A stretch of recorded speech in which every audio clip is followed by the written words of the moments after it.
sida aan ugu dadaalno marka guriga aan ka soo baxayno inaan soo baxno ayadoo dharkeena nadiif ah ka warama inaan ku dadaalno marka guriga aan ka soo baxayno inaan soo baxno ayadoo qalbigeena nadiif ah anagoo cidna aanan xasdaynin cidna aanan ku xadgudbaynin cidna aanan dulminaynin cidna aanan ku qoslaynin nabiga sallallahu alayhi wasallam wuxuu inoo tilmaamay in ilaahay subhanahu wa ta'ala uusan fiirinaynin qaabka jirkeena uu u yaalay dharkaan xiranayno quruxdiisa laakiin ilaahay subhanahu wa ta'ala uu fiirinayo qofkana lagu xisaabinayo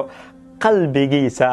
iyo dhaqankiisa maalinta qiyaamana qalbi nadiif maahane wax kale qofka waxba uma tagayo hadaba ha ka dhigin dharkaaga mid ka qurux badan ka wanaagsan